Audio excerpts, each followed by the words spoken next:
Hello everyone, praise good day. Welcome back to more Sonic Generations for the Xbox 360, PlayStation 3, Nintendo 3DS, and PC. And in today's episode, we're going to go to a fan favorite level and one of my personal favorite levels from Sonic Unleashed, Rooftop Run.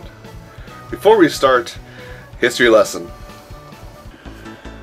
If you want a much deeper telling of this story of Sonic Unleashed, you want to go and watch my LP of it because that has the whole story laid out for you. But the short of it is, in Sonic Unleashed, Eggman basically has a fleet flying above the world.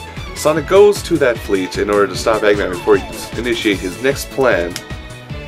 And as Sonic and Eggman are dueling it out, Sonic goes into supersonic form and chases Eggman through a majority of his base.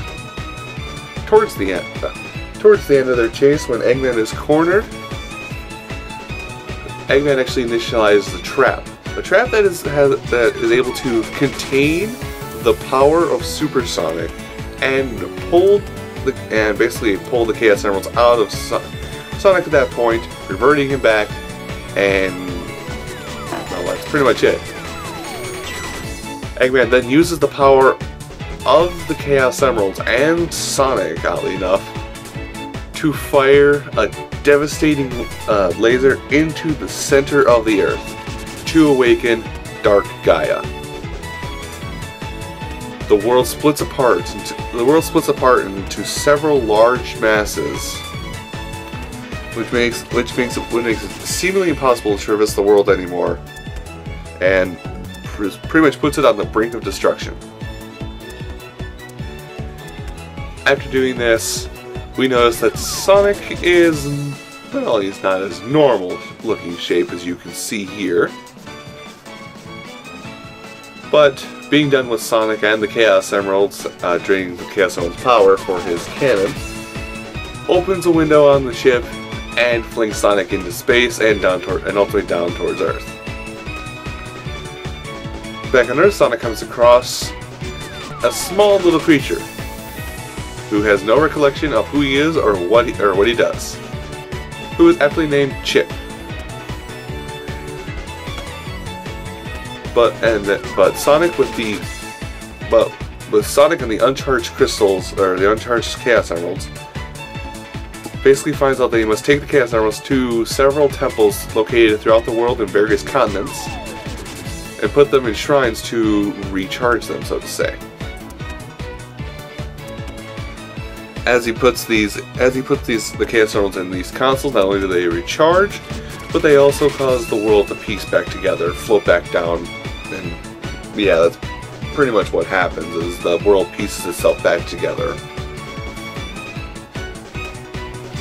But Sonic does not do this just by the normal run and jump and mechanics out as normal. He does that during the day, but at night he turns into Sonic the Werehog, which has long, stretchy arms and can pummel a lot of things. Why they didn't somehow find a way to write Knuckles into this role, I don't know. It's Sega, but I don't care because I like Sonic Unleashed.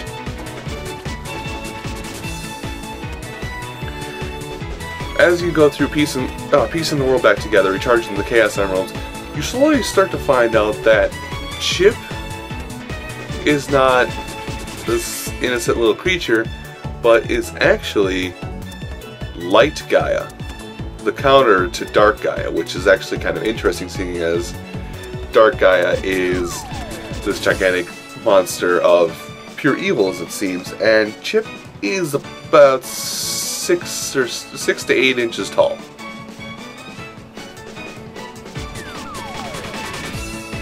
With all this said, as the game progresses and goes on, you find Dr. Eggman starting up his creation of Eggman Land, which more or less is base operations for trying to control Dark Gaia. Ultimately, if this fails, Dark Gaia lashes out against Eggman. As Sonic defeats Dr. Eggman in his Werehog form, they actually get down to towards the center of the Earth and find Dark Gaia.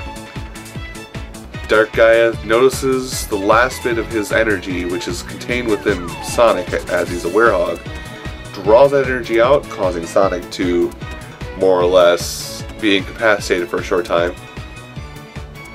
Chip calls upon the powers of these temples where the Chaos Emeralds were recharged, and basically forms a temple building version of the Megazord,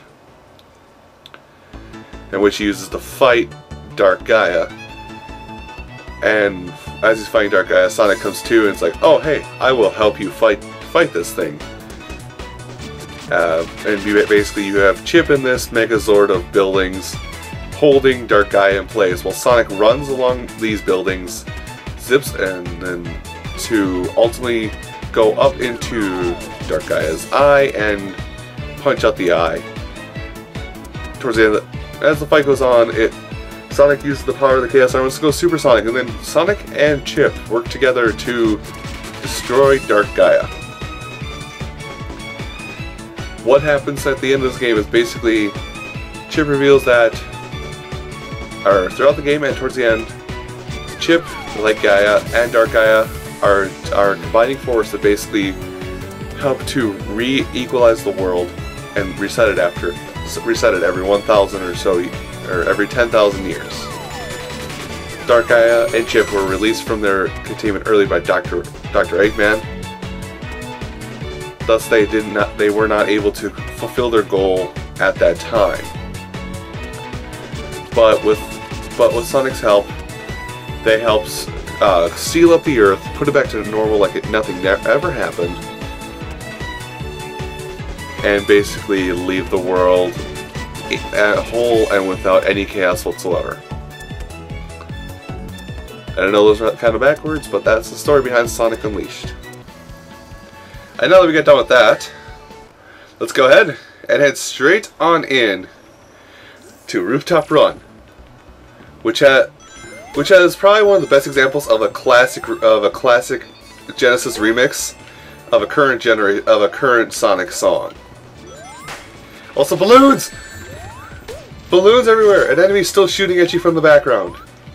Oh god, fail. All of the fail. Hi, missile! You missed. Nice try. Haha! These rope things will try and break underneath your weight if you stay on them too long. Just basically jump off early. That's all there is to it.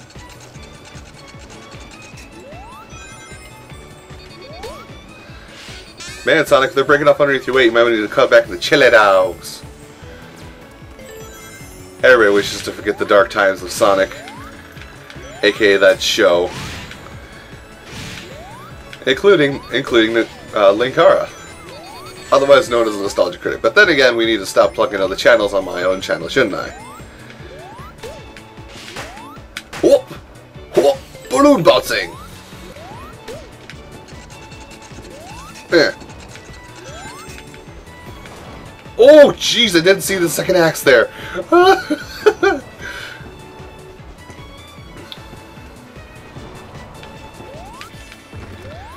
See, I know these platforms break away as you jump on them, so that's the slight hesitation.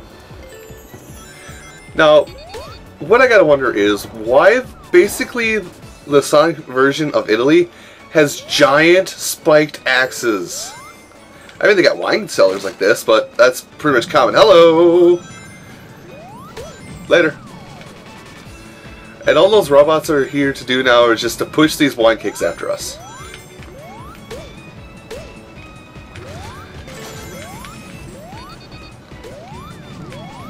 No, robot.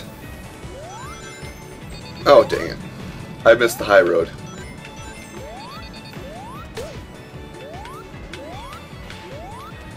Except, oh jeez. Hi, Barrel.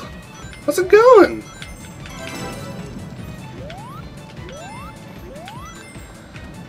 Oh jeez.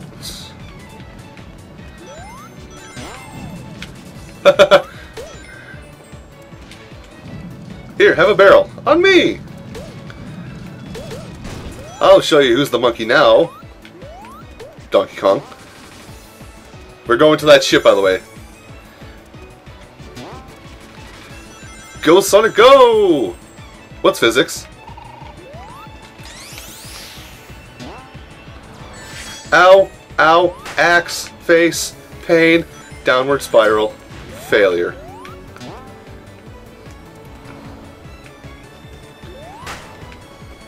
Oh. Can I go higher?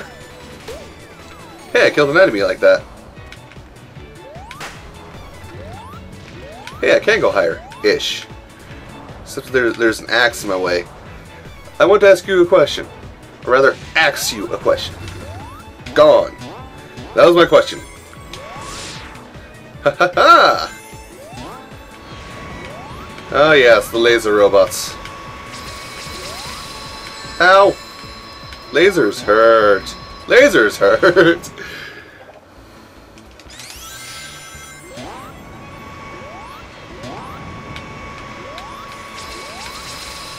Nope.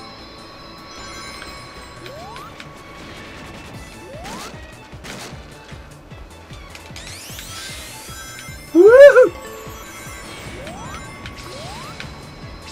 So yeah, basically, sorry, I'm trying to tell you guys how to play, but I'm also failing at it hardcore. Oh god. Basically, when those robots come out, you need to hide behind something. Oop. Let's get up here. So yeah, jump into the middle clock. But when those laser robots come out, oh yeah, I should probably spin dash. Hold X for spin dash.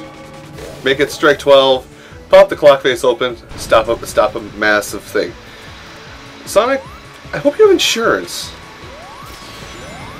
That's really the only thing I think about sometimes. Woo!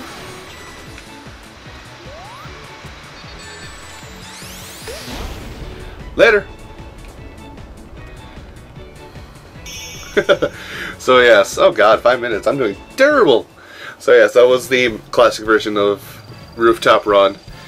Unfortunately, it's a little lackluster in my eyes, but that's mainly because I have played Sonic Unleashed so much that I love the Sonic Unleashed version. Oh, there we go. I feel much better now.